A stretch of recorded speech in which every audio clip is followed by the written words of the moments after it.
Sunday, February 21st, and we're doing an update here on the tank. Uh, some new additions are that Gobi lawnmower, not a Gobi, sorry, lawnmower blending. Make it focus here. There he is. He's about 1.5 inches big, and he's doing a great job at eating away the algae. There's a 6-line RAS, which is tiny, and you could catch a glimpse of him here and there.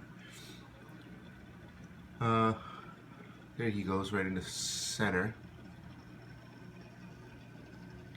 and he's real colorful, nice personality. I love the way he dashes in and out of the rockwork. Algae seems to be receding, thanks to the to the forum here, to the comments of all the people who helped me out. I took some Mexican turbo snails, I believe they're called, and here's one of them. It's a really big one. I believe Mr. Nathan Willard. I want to thank Mr. Willard for commenting and advising me on getting some of these. If you could tell me whether these are the correct snails, because they were a variety of turbo snails, and I don't know whether I got the correct ones, whether these are Mexican or not. I can't tell the difference, and neither could the lady at my local LFS. Hopefully this is the ones, but yeah, they're pretty big. They keep bumping over the corals. I'm working on dosing, and I almost got my parameters where I want them. I'm working on my salt mix. There's a mix of things I'm going through. First, I had problems with my salt mix. I used to mix my own salt, which I did recently, and I noticed that my salt levels would fluctuate. Sorry about that, can't speak anymore. And the reason is, I found out why. I used to mix the salt for roughly about half an hour and then put it in, and it doesn't work that way. Salt hasn't dissolved totally, and as it dissolves at a later point in time, you will get different readings. So now I do it overnight. Yeah. So if you have that problem, just mix your salt overnight in a separate container, and measure your parameters, your salt level, I mean, and you'll get a total reading. There's another turbo snail.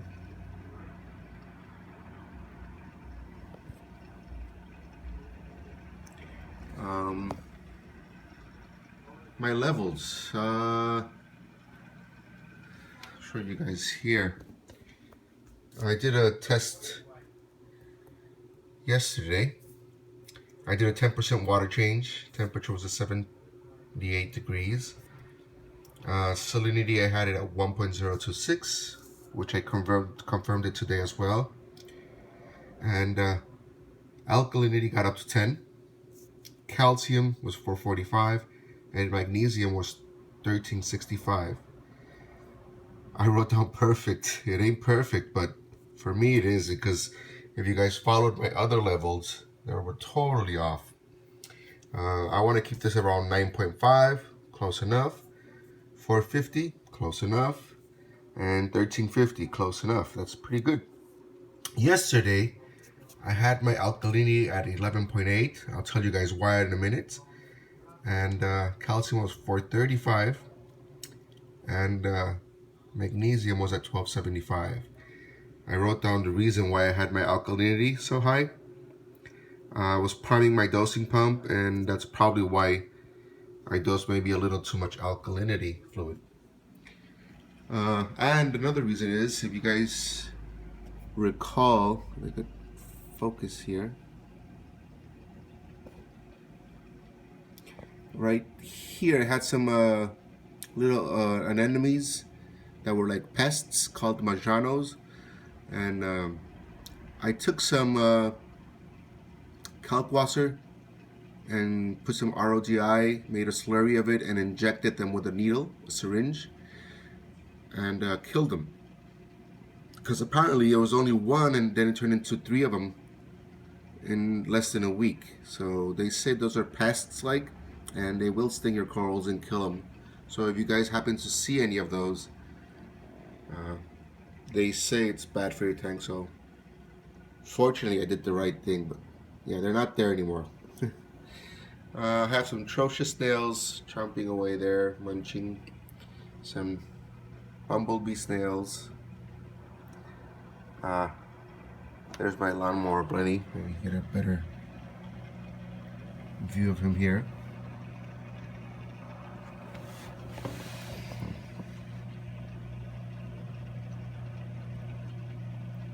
He's pretty cool looking. He's like, what are you staring at?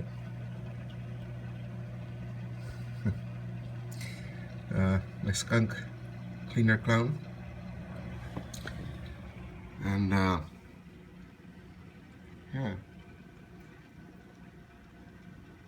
Hopefully the parameters will stay in check as I keep dosing. I'm dosing 1 millimeters of Red Sea Foundation, 1 millimeters of each, which is the A, B, and C.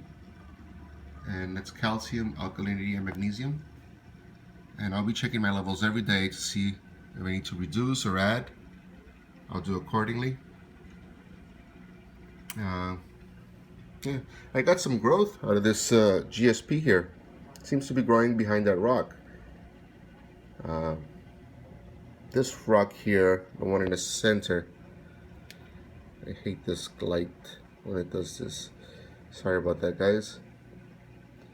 Yeah, this one here seems to be popping back out, but it did recede. It was all the way up here, so hopefully it'll come back. This guy seems to be doing neutral, not too good, not too bad, just staying intact. I'm thinking it's because of my levels that were real bad. Hopefully it'll come back and make a comeback. Right there. As you can see, it's kind of, I don't believe it's growth. I think it was receding, pulling back, and you could see that little layer there. What else? Yeah, just corals are doing okay, I guess, for the most. As my levels are coming back and trying to balancing them. Here's a snail. Hopefully they'll come back and regain their color and balance out themselves. Yeah.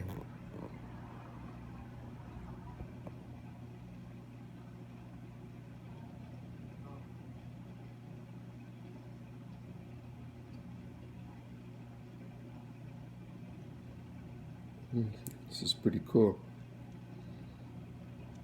Sea life.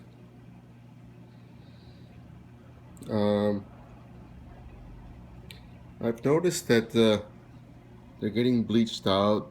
I don't know whether it's my light or whether it's the water parameters. It could be a mixture of both. These zoas here were really nice and big when I got them, and now they're just kind of pulled back a little and they're smaller. These Sunny D's, I think they're called, if I'm not wrong, they were beautiful green and orangey, and now they kind of grayed out. Hopefully they'll come back. Mushrooms back over here where the clowns used to host. If you guys, yeah, they're kind of gone. Not gone, but withered away. They're still there, here and there, but hopefully they'll come back.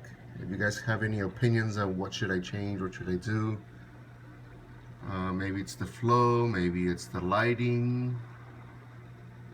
I don't know what. But mushrooms did look pretty cool here when the clowns used to host them. And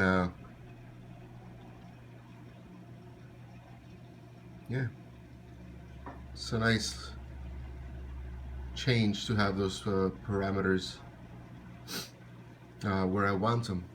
Hopefully they'll stay there with the dosing, and if you have any opinions on dosing, what should I balance out first? Should I balance them all three at once, or should I just do one at a time? Some people have different ideas, and I'm hoping I could get your opinions on the matter. Anything else you guys should feel free to add and help me out with my little tank here. I really want to see some growth and have it thrive. I've seen a lot of great videos out there. I want to thank everybody for helping me out and giving me advice, especially give a thanks out to Mr. Nathan Willard, which he did a video and mostly dedicated it to me because he did a pretty long video, and I want to thank him. I really do appreciate that, and I appreciate all his help. He sincerely wants to help me, and you could rarely find these kind of people. Thank you, Mr. Willard, for all your help. I really appreciate it. CJ is a great guy too. He gives you great advice. Nemo, 20G, Man One from Man. There's so many, I just can't name them all. If I named them all, I'll just stay here for like half an hour. But you guys are all great. Please do subscribe and follow all these people. Look them up and follow their channels. Their videos are super great. And also subscribe and comment on my videos as well if you haven't already done so. Thank you for watching, and see you guys in the next video.